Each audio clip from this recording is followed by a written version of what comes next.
Hello everybody, welcome back. Now today we're talking about the consolidation and maintenance of power, use of force.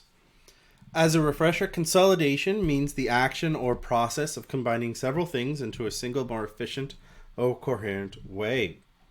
Maintenance is the process of maintaining or preserving something. So power, essentially, is what we're talking about here. How Hitler got all the power to himself and how he maintained keeping that power. Now, this is going to be about the use of force, which means the means of making someone comply or overcoming resistance to what you want to have in order to protect life or property or to take a person into custody. Now, in this video, we're going to be talking about both consolidation and maintenance. Now, remember, anything that happens after 1934, 1935, right, after 1934, before 1935, that is considered consolidation.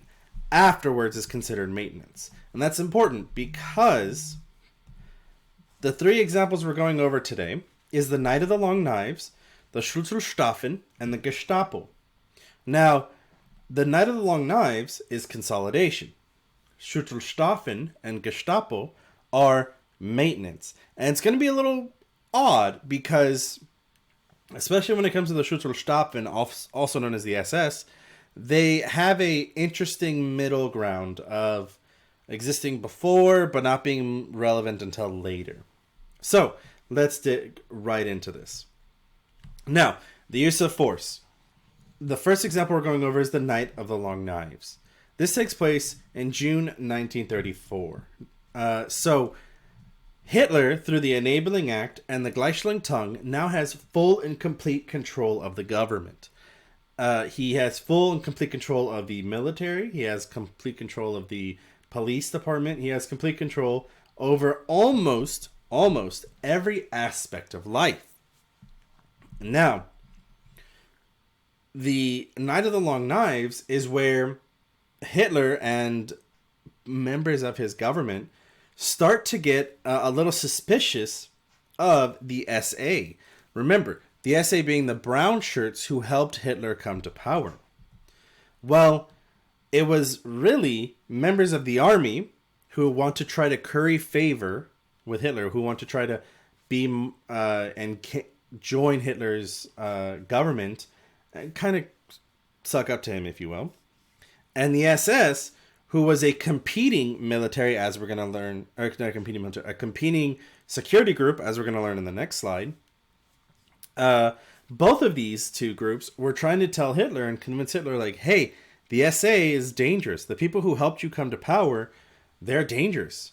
Not only because they were the ones who helped beat people up, as we remember, they were the ones who helped really just beat down anyone who resisted Hitler, but they've grown stronger and stronger. And by 1934, there was 3 million members of the SA.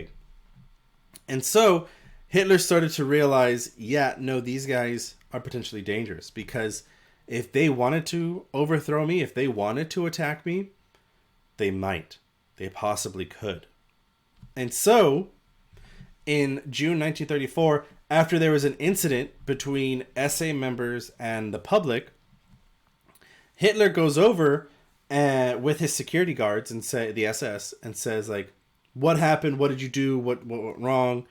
And chastised all the members of the SA and chastised all the members of the SA, as we see here, on being unable to control their region of power, being unable to control that specific spot.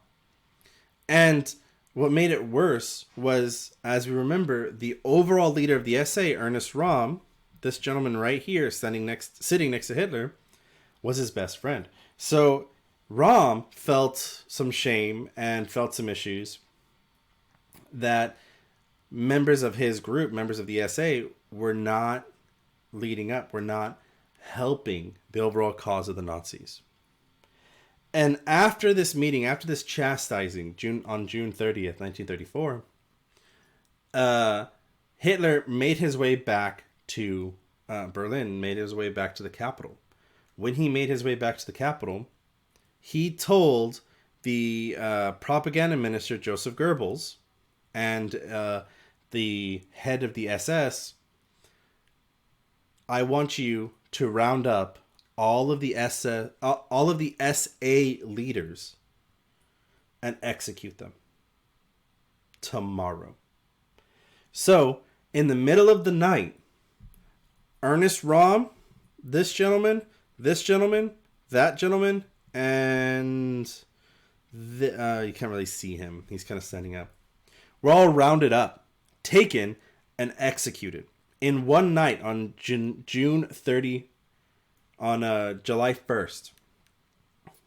84 men were taken from their house in the middle of the night and executed on the spot in the street.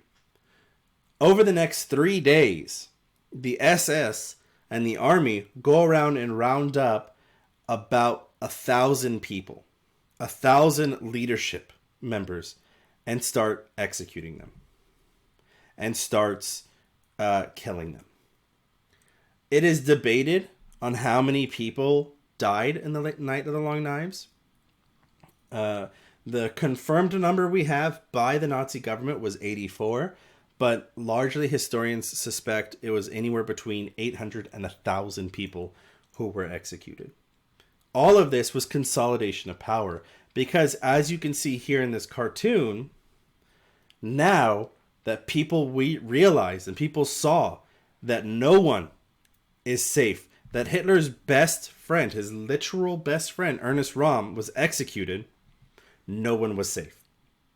Anyone can be targeted by the Nazi Party.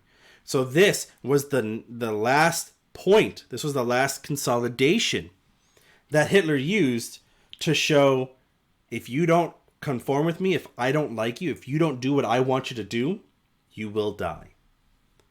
Now, with the SA having a massive void, now that the authority has been voided out, the way Hitler decides to maintain this power is putting his specific security guards, his own personal guards, in charge of everyone else.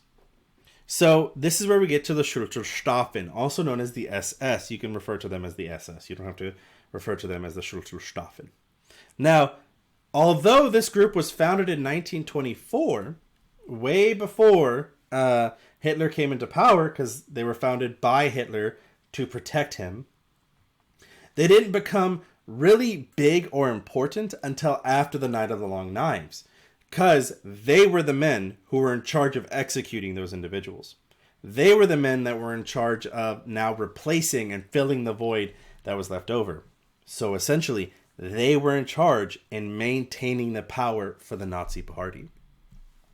And they did this very effectively. They did this in this diagram, as you can see here. The leader of the SS, his name was Himmler.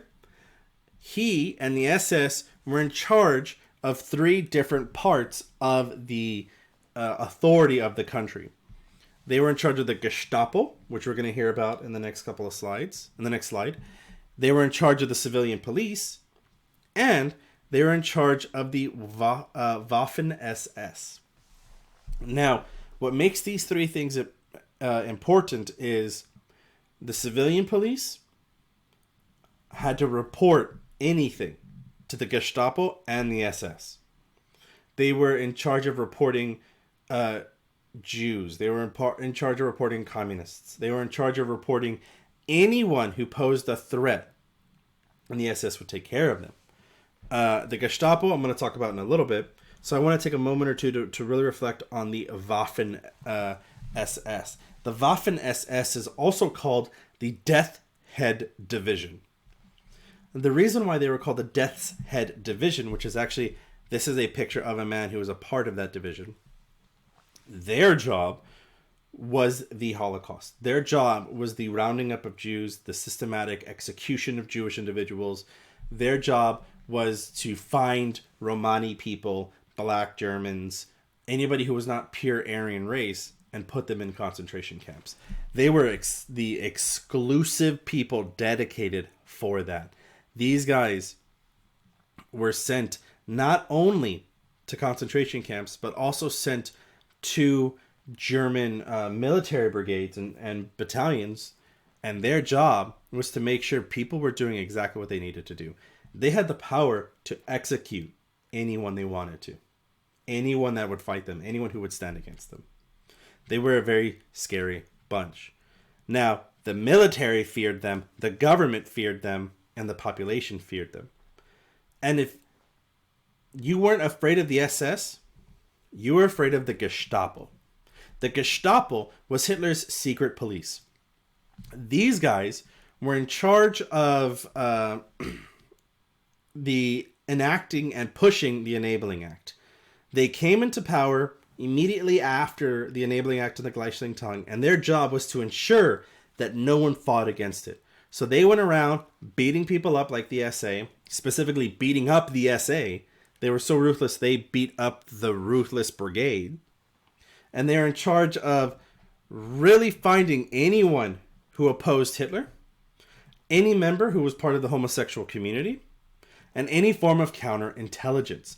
These guys were severely dedicated to ensuring that anything that came up or any issue, they were the ones who had to find it, report it, and deal with it.